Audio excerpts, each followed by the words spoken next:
Día 25 de abril es la fiesta del apóstol San Marcos, el autor del mismo evangelio que lleva su nombre. Claro, nos imaginamos que un santo ha tenido una vida siempre intacta y que dentro del grupo de los discípulos habrá sido también de los más, ciertamente que se llevaba bien con todos y que siempre fue todo bien, porque estamos hablando de un santo que escribió un evangelio y sin embargo, a veces la vida también de los santos es como la nuestra.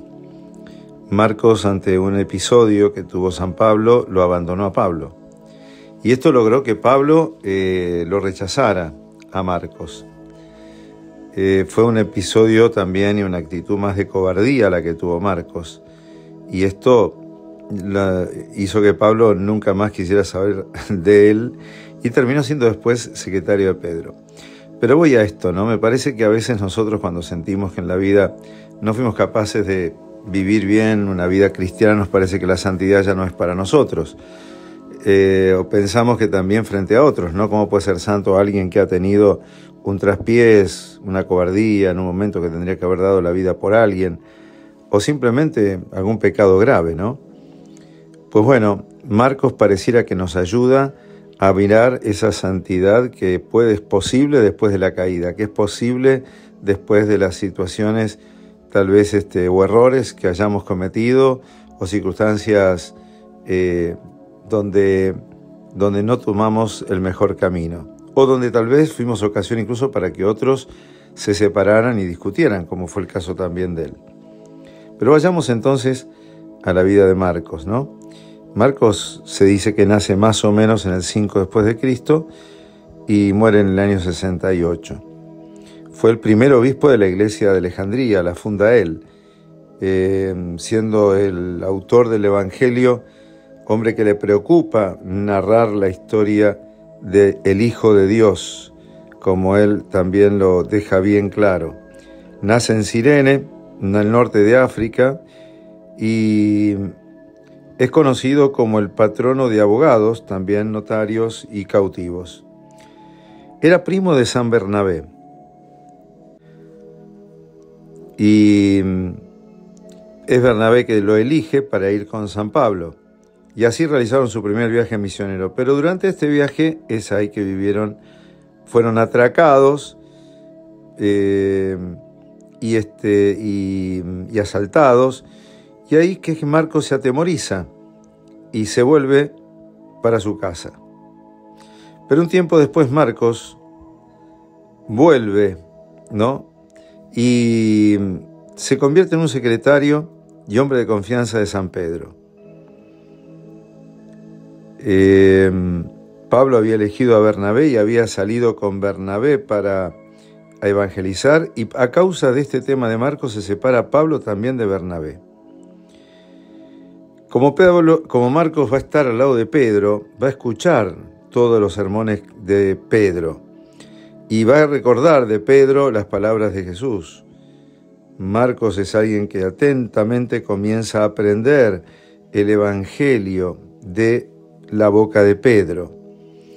Y todo lo que fue escuchando lo va plasmando de algún modo en este evangelio de Marcos. Sabemos que es el evangelio básico, que después y a posteriori pareciera que Mateo y Lucas lo toman también como base de sus relatos. Sabemos que la vida de Jesús fue narrada de 4 maneras diferentes, como formas de catequesis para distintos grupos. Marcos es el más corto de todos, son 16 capítulos y 746 versículos. Las narraciones de él eso sí, son muy detalladas. Y algunos creen que cuando Jesús fue apresado en el huerto de los Olivos, dicen que se encontraba un joven envuelto en una sábana, y algunos lo atribuyen a Marcos. En el escrito de los Hechos de San Marcos se dice que él fue arrestado cuando muere, fue arrastrado por las calles de Alejandría, atado con cuerdas al cuello. que lo llevaron después a la cárcel y al día siguiente le volvieron a aplicar el mismo martirio hasta que falleció ese lunes de Pascua del 25 de abril. La iglesia propia de Alejandría, los coptos, creen que la cabeza de Marcos quedó en Alejandría. Y el Evangelio es un Evangelio que centra su atención en la cruz, en la austeridad, en ese secreto mesiánico de Jesús que no quería que nadie conociera de los milagros, porque Él no quería que lo sigan por los milagros, sino por la fe que pudieran tener en que verdaderamente Él les revelaba el rostro del Padre. El Evangelio de Marcos termina también con el envío de ir a todas las naciones a llevar esta buena noticia, este Evangelio de Jesús.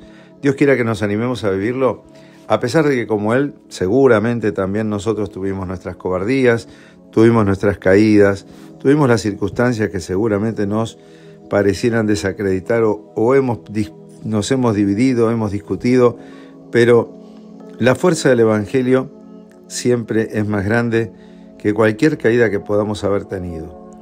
Cristo en su infinita misericordia nos sigue llamando y hoy es una buena oportunidad para volver como lo hizo Marcos y ser capaces de absorber toda la buena noticia que tenemos todavía por aprender y que podamos sentirnos en el camino de la santidad como estos grandes santos. Te bendiga el buen Dios Todopoderoso, que es el Padre, el Hijo y el Espíritu Santo. Amén. San Marcos ruega por nosotros.